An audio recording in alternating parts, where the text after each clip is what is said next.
गाना सब सुन रहल छी अभिषेक यादव के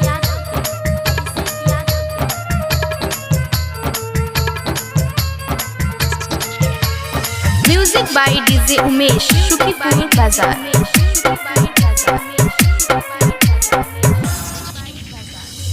दीना मागुनाई के लइए तई बरियतिया रइए तई बरियतिया रई गाम बाली जे तई दोसर गाम रे भाई गाम बाली जे तई दोसर गाम रे भाई बसबा कटाई के लई मरबा बनई तई रई मर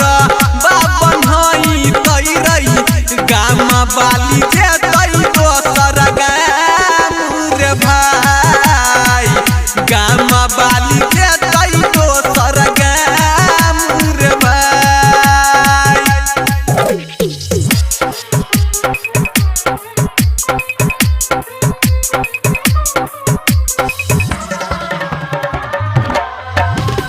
डीजे उमेश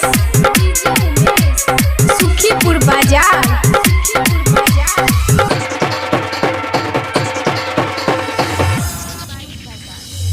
बचपन के लभर छियै हमर दिल जनिया रे हमरे छियै रनिया रे चल जेतै ओकरा बिन परान रे भाई गाम बाली जाइ छै दोसर गाम रे भाई ओकरे संग पढ़ली लिखली ओकरे लागी जियली रे ओकरे लागी जियली रे चरा में लग जाइ छै परान रे भाई गाम बाली जाइ छै दोसर गाम रे भाई।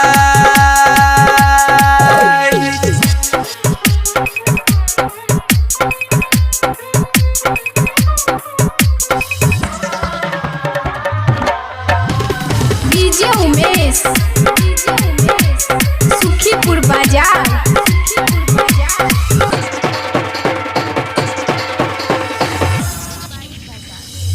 जाई के बेरिया सोया संग बुलेरो पे बैठ जेतई मुहाबा अपन ऐठ जेतई ओकरा बिनु दुनिया लगतई बिरान रे भाई गाम बाली जेतई दोसर गाम रे भाई ससुरा जेतई श्रीवन रोशन संगे रहतई खुश रे रहतई बहुत खुश रे अभिषेक यादव के याद करतई नहीं रे भाई गाम बाली जाइ छै दोसर गाम रे भाई।